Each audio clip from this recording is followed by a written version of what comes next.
I'm out in the garden today, as you can see, and there is no Ben. Ben is still in the animal hospital in Manchester.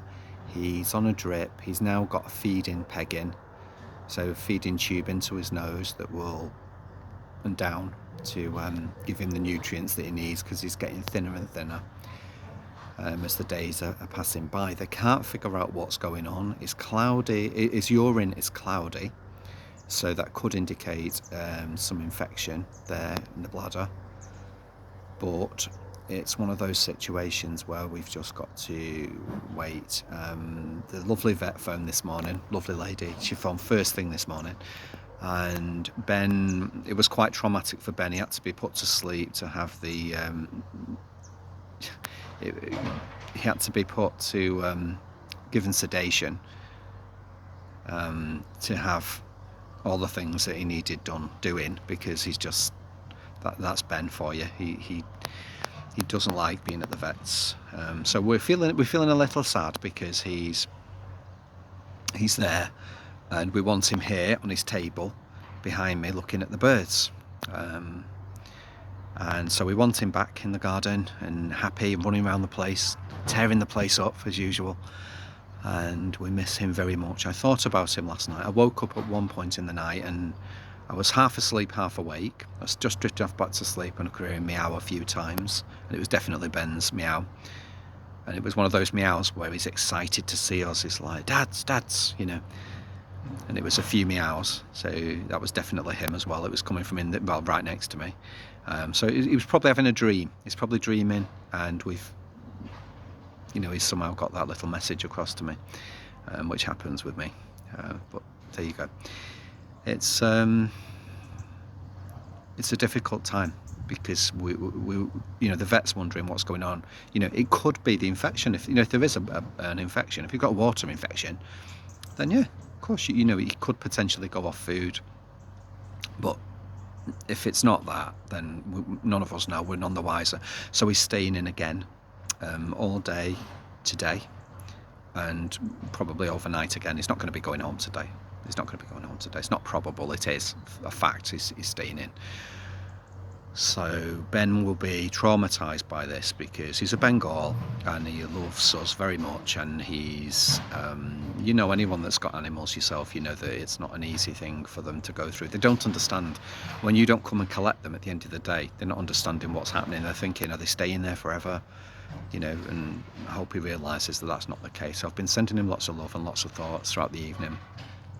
I've even been getting up in the night when I've gone to the toilet. I've been shouting to him and calling him. So I hope that message gets to him, to his heart, that he's loved and that we are coming back for him. The vet said we could go and see him later this evening.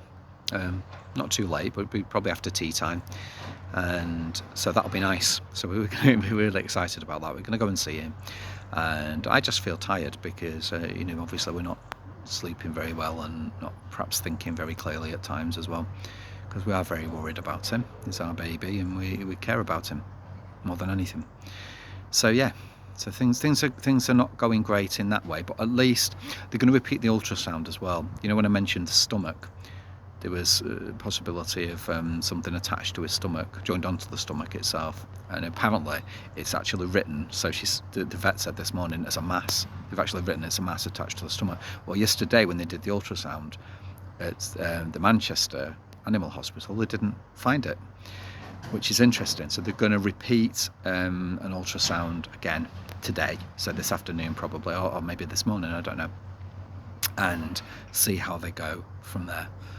And hopefully that's still the case, because if it's not there yesterday and it's not there again today, that means it's not there, it doesn't exist, and that's great, because that's what we want. We want Ben to be okay, and not for it to be a mass or on his stomach. So yeah, so that's where we're up to. So things are going to be okay for him. He knows he's loved, and we're going to see him later, so we give him lots of cuddles and kisses, and telling him that he's loved, and telling him that he'll be coming home soon. We went to a garden centre yesterday, went to Bent's garden centre, and it was fantastic. We had a lovely trip there. It's always a nice place to go. I recommend it to anyone. That's in Cheshire. And we were coming out, and it was like a reward, like, you know, because we're you know, we have a membership card and everything. It was like a reward. We've got this little teddy bear, so that's going to be lovely. So it's Ben's Ted. It's called Ben's Ted, and that's going to be here waiting for him when he gets back. In fact, I'll take it to him when, not tonight, but when he's on his way home. But I know that everything's going to be fine. I feel that. I have faith that somehow they'll figure out what's going on. But he's still not eating there. He won't eat as well. Hence the reason for the tube to feed him, because he's not eating. And it's a very strange situation. I know animals behave differently than humans, and there could be many reasons why he's not eating, but it is strange that no one can figure out what's going on and he's still not eating, and that is not good at all.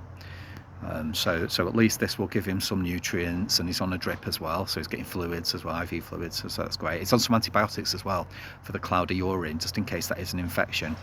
So that's a positive start. So my head's in the shed, so we're not really thinking very clearly at the minute, if I'm totally honest.